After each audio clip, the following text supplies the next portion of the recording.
Good morning. There is a story I read some years ago. For the life of me, I cannot figure out where I read it. It would be embarrassing for me to tell you how much time I spent trying to find this story. But if you know where it's from, please tell me at the end of the service, because it's bugging me. But the story goes like this, and it's a true story as I remember it, is that there was this man. I think he lived like 50 to 75 years ago, and he got himself a little cabin in the woods. I cannot remember if it was a family cabin or if he built the cabin, or I can't remember that. They got a cabin in the woods. And he had woods to hunt in and to forage in.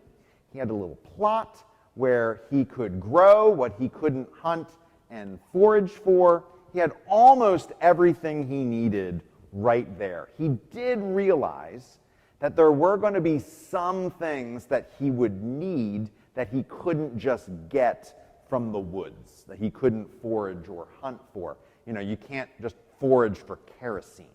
Or if your roof shingles start to go bad, you can't just, go out into the woods and find shingles. So your plumbing goes wrong, you can't just whittle it out of wood. There's some things you got to buy. So he determined how much money he would need in a year to survive, in addition to what he could hunt and forage for. He went and found a farmer that had some work to do on his farm and was willing to hire him. But the man was only willing to work for the hours it would take to satisfy the money that he needed. He would not work anymore. The farmer said to him, "I have more work if you would like it." And the guy's like, "Nope, don't need it." And as the story was told to sort of evoke the same feeling that the farmer had. The farmer, being like, but you could get more. Well, I don't need more. But you could get bigger. I don't need bigger. You could, add on, put an addition on your, I don't need to put an addition on. His time was more important to him to do with what he wanted to, stare at the trees, whatever, than it was to go and work. He knew what he needed, and he worked for that, which is totally the opposite way almost anyone else on planet Earth, at least in the Western world, thinks about life. When we go out and start a career, we have a figure of what we want to make, and then whatever we get in our first job, we build our life out to that amount of money, right? We get a apartment that's, about that amount of money, and we get a car that's, about that amount of money, and the rest of the stuff, and then we get a raise, we get a promotion, and then we get a nicer apartment with a better view, and we get a nicer car, and we sort of, build up our stuff commensurate with the amount of income we have. This guy's like, nope, I have everything I need, I don't need any more. I'm not going to work for any more than I need. It's mind-blowing. Anybody know who it was? Really? Okay. I wish I did. There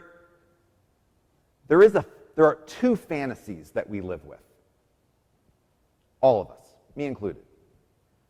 The fantasy is, if I just had this thing, I'm going to be okay. We all have a thing. It might be a thing, it might be an experience, it might be a promotion, it might be there's a thing that we work for, and if I just get that, then I will be whole and complete. I won't need anything else. I'll be set. And then we get that thing. We've all had this experience. You get the thing you've been working for and building up for, and then what do you realize? It didn't do it.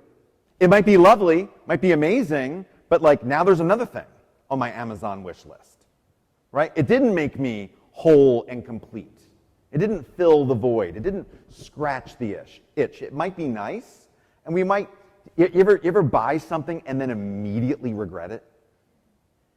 This thing, you did, looked at the reviews, you had it in your Amazon cart for weeks, and you're like, all right, I'm going to do it. And you buy it, and you're like, oh. Right? And the pile of boxes show up on the front porch, and you're like, eh.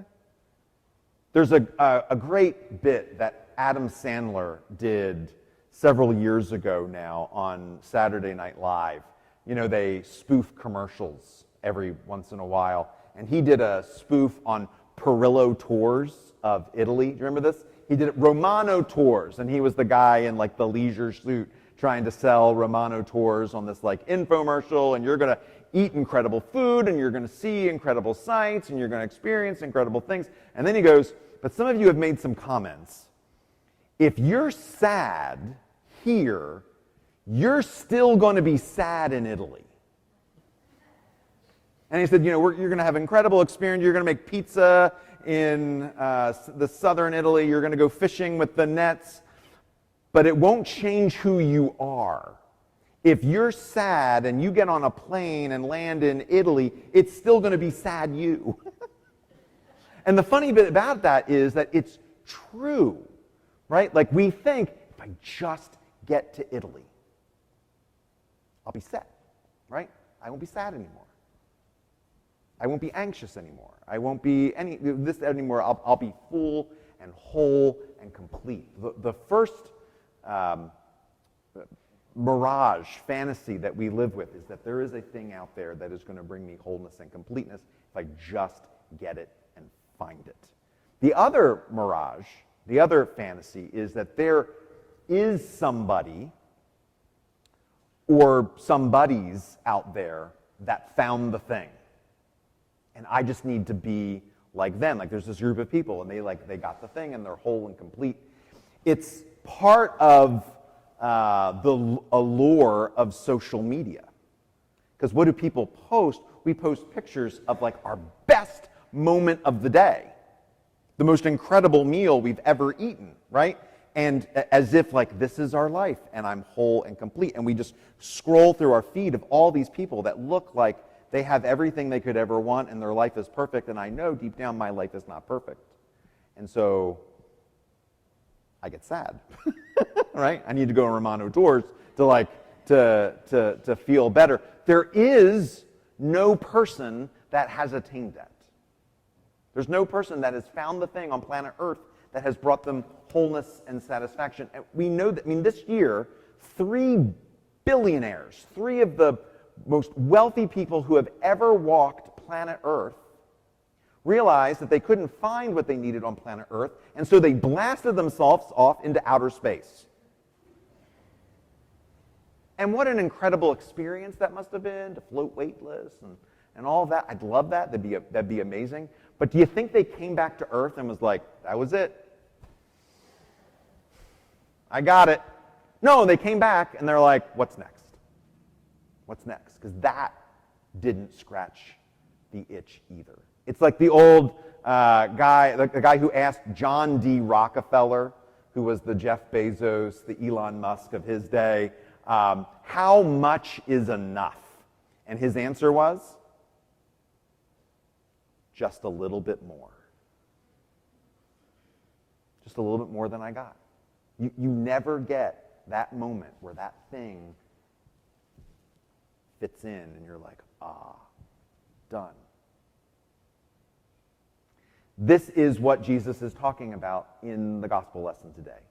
He talks to this guy who's like obsessed with stuff, and then he tells this parable of this rich guy who has a great year. And his crops come in bigger and better than they ever have before. I love how Jesus tells the story. It's not that the guy built another barn in addition to his barns he currently had to store all the surplus. No. He realized at that point that his old barns, those old nasty, smelly barns, they weren't good enough anymore. So he tears them down and builds new, big, shiny barns, right? It's like the perfect parable for our days. And then he fills them with stuff, and he sits back satisfied. There it is. I got it all for that fleeting moment. And then Jesus says on that night, his life ends. And that's it. And all that he worked for, all that he built up for, like in the end, it didn't matter. Jesus says, whose will it be now? I don't know. Maybe your family's, maybe someone else will come and take it, but it won't be his anymore because he is gone.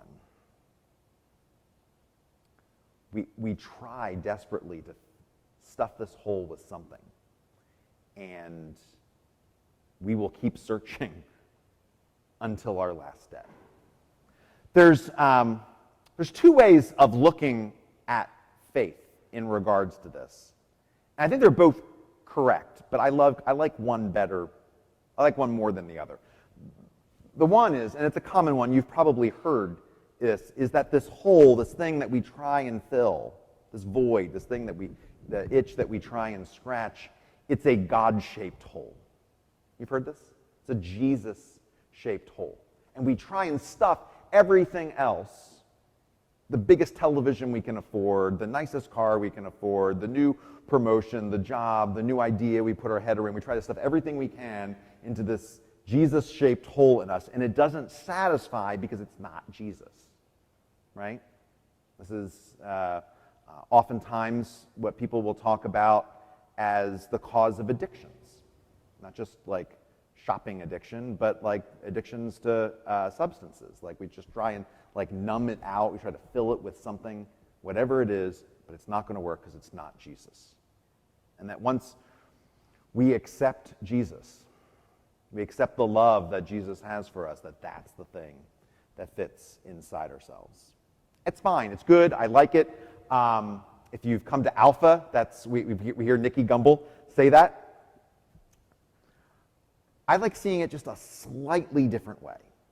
And that is that Jesus isn't just the one more thing that fits in the hole, but that Jesus is the one who comes to teach us and to show us that we don't need to fill this hole to begin with. Jesus is the one who comes to liberate us and free us from the rat race of trying to stuff something in here. If you think about it, what did Jesus have? What was his stuff? When he traveled around preaching, what did he carry in his suitcases? What did his disciples carry around? He didn't have suitcases, right? He didn't have bags. There wasn't a group of people that were carrying his stuff because he didn't have stuff. Remember that story? I think it's in the Gospel of Luke when he buys that seaside property and builds the villa on it. Remember this? It was Mark. It was Mark. No, I think Mark was the one when he goes to the chariot dealer and he gets the chariot with the heads-up display. No, that was Matthew. That was Matthew? The verger knows. Jesus didn't have stuff. He walked around with the clothes on his back and the love of God in his heart. And then he taught his disciples to do the same. When he sends his disciples out 2 by 2, he tells them to go as he goes. He says, carry no bag, no purse, don't bring an extra coat. You go into a town with nothing, you accept the hospitality of the people that are there, you eat the food that is in front of you, and you give thanks for that. When he takes 5,000 people up on a mountain to give them a teaching all day, he doesn't have like somebody running logistics on how we're going to get food and drink up there. He's like, I'll handle that. I got to feed 5,000 people, I'll feed 5,000 people, no problem. Right? No stuff. No stuff. When he tells his disciples, his followers, 2,000 years ago, and he's telling it to us too, life does not consist in the abundance of possessions. You'll hear people say all the time, oh, the Bible's this like old document, it has no relevance or bearing to us in our life today. Oh my gosh, that is exactly the message that we need to hear. Life does not consist in the abundance of possessions. Because, and we know this, the greatest things in life aren't things. The greatest things in life are the people that we get to live life with, that God has given us, the love that we get to share with other people, the love that we get to receive from other people. It's love, it's grace, it's mercy, it's joy, it's peace, it's faith. Those things we get to take with us. And so if we're going to build a barn, fill it with that. Amen.